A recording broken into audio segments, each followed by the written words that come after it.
السلام عليكم ورحمة الله تعالى وبركاته. مرحبا بكم في درس جديد من دروس اللغة الفرنسية من كتاب Les apprentissages de français الطبعة الجديدة. في هذا الفيديو غادي نجاوبوا على أسئلة التكوين التشخيصي لفارياسيون دياغنوستيك الصفحة 6. غادي نبداو بالسؤال الأول من مادة الليكسيك. Recopie et classe les mots par ordre alphabétique. إذا خصنا نرتبوا هذه الكلمات على حسب ترتيب الحروف في اللغة الفرنسية، يعني من أ حتى زد. باش نرتبوا هذه الكلمات ترتيبا صحيحا خصنا نشوفوا الحرف الأول ديال كل كلمة. مثلا زو الحرف ديالها الأول هو زد، سون الحرف الأول ديالها هو اس، وتو تتبدا بحرف تي، وفيت تتبدا بحرف في، هول تتبدا بحرف اش، بول تتبدا بحرف بي، كارطون تتبدا بحرف سي، مو تتبدا بحرف ام. أقرب حرف للحرف أ هو الحرف بي اللي كاين في كلمة بول. إذا غتكون هذه هي الكلمة الأولى اللي خصها تكتب. من بعد تلقاو كلمة كارطون تتبدا بحرف سي، ما كايناش شي كلمة تتبدا بحرف دي. غادي نبقاو غاديين في الألفابي بي سي دي او اف جي اش. إذا اش كاينة في هذه الكلمة هذه اللي هي اول، غادي نكتبوها ومن بعد اش كاينة اي جي كا ال ام. إذا ام كاينة في الكلمة مو، ان او بي كيو ار اس. إذا اس كاينة في الكلمة سون، تي كاينة في تو، يو ما كايناش، في كاينة في الكلمة فيت، دبل في ما كايناش، اكس ايغريغ زد كاينة، زد في الكلمات زو. إذا هكا تنكونوا رتبنا الكلمات حسب الترتيب ديال الألفابي. السؤال الثاني recopie et complète. انقل وأتمم. الألفابي فرونسي كونت. الحروف الفرنسية عددها 26 lettres، 26 حرف، دون 6 voyelles، من بيناتها 6 ديال الحروف الصوتية، et 20 consonnes، و20 حرف صامت. الحروف الصوتية هي كاينة أ وكاينة أو وكاينة إي وكاينة أو وكاينة يو وكاينة إيغريغ. السؤال الثالث trouve le sens du mot planète dans le dictionnaire et copie-le sur ta feuille. جد معنى كلمة planète في المعجم وانقله على ورقتك. إذا يمكننا نقلبوا على معنى كلمة planète إما في المعجم ديالنا الورقي ولا نبحثوا على الكلمة ديالنا في الانترنت. ندخلوا مثلا لهذا المعجم هذا الإلكتروني اللي سميتو ويكسيونير ونكتبوا هنايا بلانيت ونبحثوا على كلمة بلانيت ونقلبوا على المعنى ديالها. تلقاو هنايا طريقة النطق ديالها، وهنا تلقاو فيمينا يعني الكلمة مؤنثة، وهنا تلقاو أول تعريف ديال الكلمة في مجال علم الفلك الأسترونومي، وهذا التعريف هو corps céleste plutôt sphérique, plus gros qu'un astéroïde, ne produisant pas de lumière propre, en orbite autour d'une ou plusieurs étoiles. نكتفيو بهذا التعريف هذا واللي المعنى ديالو جسم سماوي كروي الشكل أكبر من الكويكب وغير مضيء، وهو يقوم بدوران حول نجم أو أكثر. إذا هذا التعريف هذا يمكننا نكتبوه على الدفتر ديالنا. ندوزو السؤال الرابع trouve et écris un mot de la même famille que. جد واكتب كلمة من نفس العائلة للفعل écrire والفعل laver والفعل rouler. نعنيو بان مو de la même famille. كلمات من عائلة واحدة تكونوا كلمات مشتركين في حروف اللي تتسمى راديكال، ما تتغيرش، تتغير فقط طبيعة الكلمة، إما تكون فعل أو اسم أو صفة أو ظرف. ناخذ مثال هنا écrire هو فعل تنتهي ب RE وهي النهاية ديال الفعل، ولكن الحروف اللي قبل من RE ما تتغيرش، تتسمى راديكال جدع. écrire كتب، يمكننا نكتبو الاسم écriture. إذا هنا تلاحظوا الحروف الأولى اللي هي أو accent CRI ما تتغيرش في الفعل وفي الاسم، تتغير فقط الحروف الأخيرة اللي تتسمى سيفيكس، وهو في هذه الحالة هذه هو لو سيفيكس تور. écriture هي كتابة. إذن هذه كلمة écriture هي كلمة من نفس عائلة الفعل écrire. ندوزو الفعل الثاني laver غسل، وهو تنتهي بأغ وهي نهاية الفعل وهي تتغير. إذن يمكننا نكتبو كلمة من نفس العائلة وهو الاسم لافاج غسيل.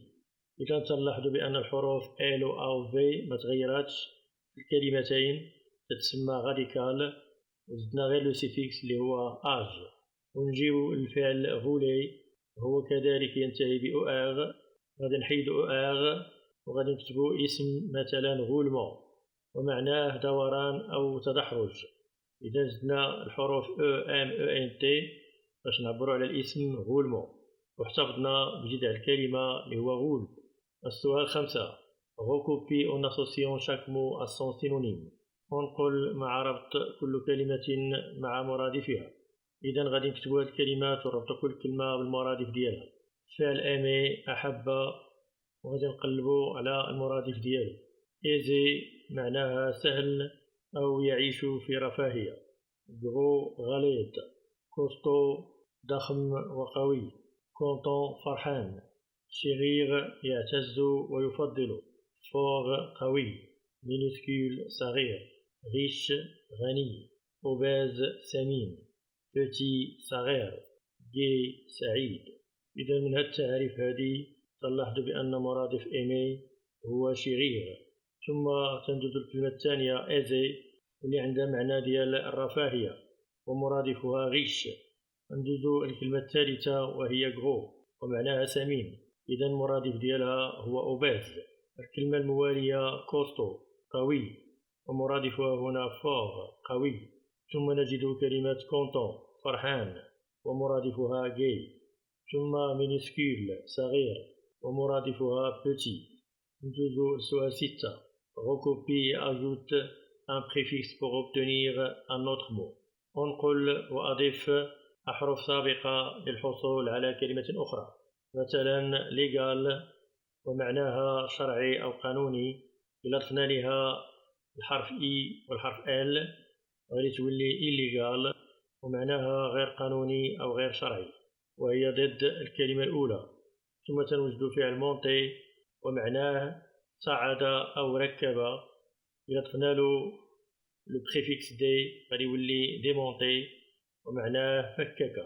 ثم نجد فعل فوار رأى، نقدروا نضيفوا لها البريفيكس غو غادي تولي عندنا غوفوار ومعناه رأى مرة أخرى. الكلمة الرابعة كونتون وهي صفة adjectif qualificatif. إلا زدنا لها البريفيكس مي غادي تولي ميكونتون وهي ضد كونتون. كونتون معناها فرحان وميكونتون معناها حزين.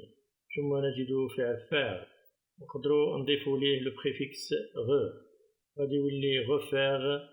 فاغ معناها فعل، غفاغ معناها فعل مرة أخرى. قتلنا الكلمة الأخيرة وهي عبارة عن فعل أليمي أشعل أو أوقد. نقدروا نضيفوا لها ار او اكسون وغادي تولي غياليمي ومعناها أشعل أو أوقد مرة أخرى. السؤال السابع recopie et ajoute un suffixe pour obtenir un autre mot. ونقول وأضيف لاحق أو سيفيكس للحصول على كلمة أخرى. والسيفيكس هو عبارة عن حروف تنضيفها في آخر الكلمة. عندنا أول كلمة وهي بو، المعنى ديالها جميل وهي صفة adjectif qualificatif. نقدروا نضيفوا لها تي او اكسون غادي نحصلوا على اسم بوطي ومعناها جمال. وعندنا الصفة لون بطيء، إلا ضفنا لها لو سيفيكس او ام او ان تي غادي نحصلوا على لونتومون وهو ظرف كيفية كومبليمون سيركونستانسيال دو مانيير ومعناه ببطء. عندنا فعل غياليزي تنتهي ب ار، إذا غنحتفظوا بلو غاديكال غياليز وغنضيفوا لو سيفيكس اسيون وغادي نحصلوا على غياليزاسيون وغادي يولي المعنى ديالها إنجاز. ثم نمر إلى الكلمة الرابعة فابل وهي صفة ومعناها ضعيف. نقدروا نضيفوا لها لو سيفيكس او دو زيت او وغادي نحصلوا على كلمة فيبليس وهو اسم ومعناه ضعف. ثم تلقاو فعل فورمي غادي نحيدو لها لا تيرمينيزون او ار، غادي نعوضوها بلو سيفيكس اسيون، غادي تولي الكلمة فورماسيون، وهي عبارة عن اسم ومعناها تكوين. آخر كلمة وهو صو، وهو اسم ومعناه قفز، غادي نضيفو له لو سيفيكس او ار، وغادي يصبح فعل صوتي قفز. السؤال 8. Recopie en ne gardant que le mot convenable parmi les homonymes. ونقول مع الاحتفاظ بالاسم المناسب من بين المتجانسات. الجملة الأولى Elle met le foulard autour du cou. هي تضع وشاح حول عنقها. هذه الكلمات بجوج تتنطقوا كو، ولكن الكلمة اللي عندها المعنى ديال العنق هي الكلمة الثانية، أما الكلمة الأولى فهي تعني ضربة. إذا غنكتبوا الجملة بهذه الكلمة هذه كو ومعناها عنق. الجملة الثانية Elle a lu le conte en entier. هي قرأت الحكاية كاملة. هاد جوج كلمات تتقرا بجوج كونت، ولكن كلمة حكاية تتكتب بهذه الطريقة هذه كونت. أما الكتابة الأولى فمعناها حساب. الجملة الثالثة Le fermier laboure son champ. الفلاح يحرث حقله، وكلمة حقل تكتب بهذه الطريقة. أما الكتابة الأولى فمعناها نشيد. الجملة الرابعة Elle a perdu beaucoup de sang. فقد الكثير من الدم، وكلمة الدم le sang تكتب بهذه الطريقة SANG. أما sang فمعناها 100، والصن معناها بدون. إذا نكتب الجملة ونكتب معها الكلمة الصحيحة اللي هي sang. السؤال 9. Recopie en associant chaque mot à son antonyme. ونقول بربط كل كلمة بضدها. الكلمة الأولى nerveux ومعناها عصبي، غادي نكتبوا الكلمة غادي نقلبوا على الضد ديالها. mauvais معناها سيء، وتريست معناها حزين، وvieux كبير السن أو قديم، fort قوي، calme هادئ، jeune شاب، joyeux فرحان، bon جيد، faible ضعيف. من خلال هذا التعريف تنوجد بأن ضد كلمة nerveux هو calme، هما بجوج صفات adjectif qualificatif. ثم تلقاو الضد ديال mauvais هو bon، ثم تلقاو الصفة triste حزين، والضد ديالها joyeux فرحان، ثم تلقاو الصفة vieux كبير السن، وضدها jeune شاب، وفي الأخير تلقاو الصفة fort قوي، وضدها faible ضعيف. دابا غادي نجاوبوا على أسئلة مادة لا غرامير. السؤال الأول Recopie puis souligne le groupe nominal sujet et entoure le groupe verbal. إذا مطلوب منا نعاودو نكتبوا هاد الجمل هادي ونسطروا على le groupe nominal sujet ونحيطوا بخط le groupe verbal. إذا le groupe nominal sujet هو مجموعة كلمات تيكون فيها الاسم، و le groupe verbal هي مجموعة الكلمات اللي تيكون فيها الفعل. الجملة الأولى Le jeune enfant mange des fruits. الطفل الصغير يأكل فواكه. إذا أولا تنقلب على الفعل وهو mange، والكلمات اللي قبل من الفعل هي le jeune enfant وفيها الاسم enfant، وهذه الكلمات بثلاثة هي الجروب نومينال سوجي المجموعة الاسمية. إذا غنسطروا عليها. والمجموعة الفعلية هي من الفعل حتى الآخر ديال الجملة mange des fruits. غادي نحيطوها بخط.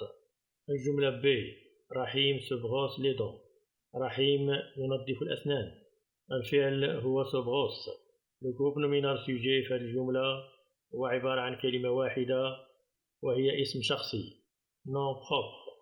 غادي نوضعو سطر تحت الاسم. والجروب فيربال هو se brosse les dents. الجملة سي سليم se promène. سليم يتنزه.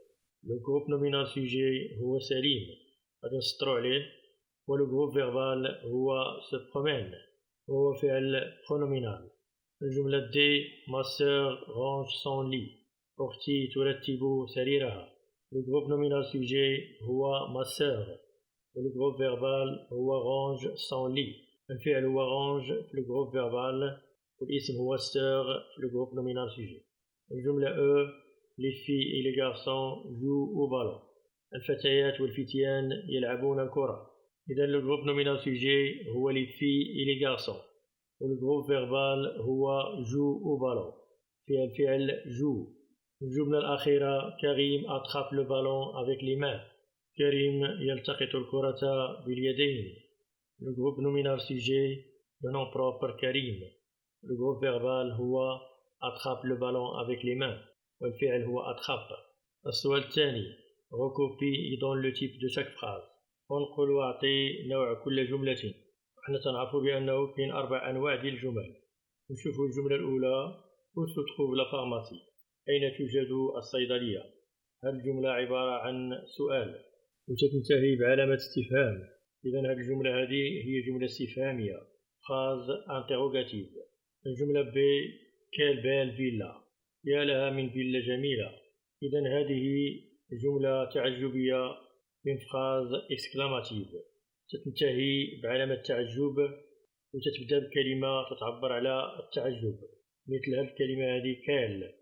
الجملة سي le touriste admire le monument. السائح معجب بالمعلمة. إذا هذه جملة عادية ما فيها لا استفهام لا تعجب لا أمر.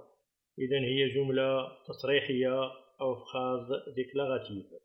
الجملة دي sort immédiatement. اخرج فورا. الجملة فيها أمر. الأمر بالخروج بسرعة. إذا فهي جملة أمرية phrase impérative. هذا النوع ديال الجمل كيتميز بفعل مصرف في الأمر كيكون في أول الجملة وكذلك بعض المرات تلقاوها تنتهي بعلامة تعجب ولكن ما تتسماش جملة تعجبية لأنها مبدية بفعل مصرف في الأمر. السؤال الثالث recopie et transforme en phrase négative.